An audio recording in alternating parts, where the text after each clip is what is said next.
Hey everyone, welcome back to the channel. Today I'm going to walk you through a super handy skill, how to create multiple new watch lists in TradingView for 2025.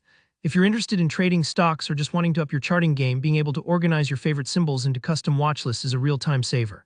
By the end of this tutorial, you'll know exactly how to build as many watch lists as you want in TradingView, each tailored to your own needs. Sound good? Let's get into it. First things first, start by heading over to TradingView.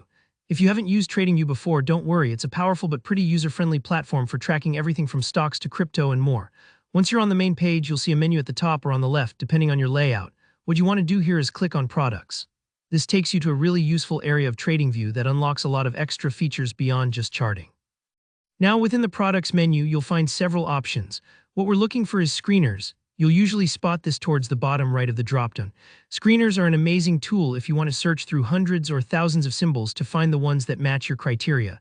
So go ahead and click on Screeners. Once the screener loads up, you're basically looking at a giant list of tradable symbols and all sorts of columns with data, things like price, volume, changes, and more. At this point, we're interested in finding symbols with the highest trading volume. Why does volume matter? Well, high volume means lots of activity, which often translates to more liquidity and tighter spreads. Basically, it helps you focus on assets that are actually being traded actively, not the ones just sitting idle. To filter these, look for the volume column. It should be near the middle or right-hand side of your screen. Click on the column header so that it sorts the symbols. You want to set it to desk or descending order. What this does is bring all the top volume symbols right to the top of the list, making them super easy to spot. Now, with your top volume symbols at the top, go ahead and select the ones you want to include in your new watch list. You can do this by clicking on each symbol, or if the platform allows, shift-click to select a bunch at once. For example, you might want to grab the top 5 or 10 symbols and keep an eye on them for trading opportunities. Once you have your chosen symbols highlighted, right-click on any one of them. You'll see an option pop up and you want to choose Add Selected to Watch List. When you do this, another choice appears. It lets you create a new watch list. Go ahead and name your new watch list something that makes sense for what you're tracking, like High Volume Stocks June 2025. This keeps your watch list organized and easy to navigate later.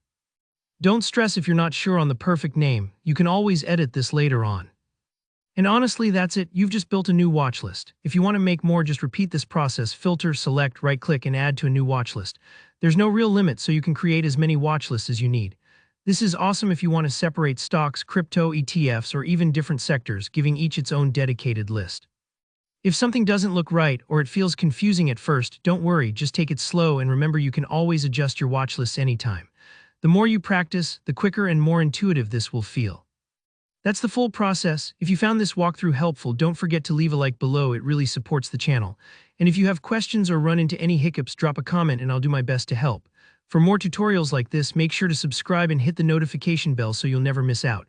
Thanks for watching and I'll see you in the next video.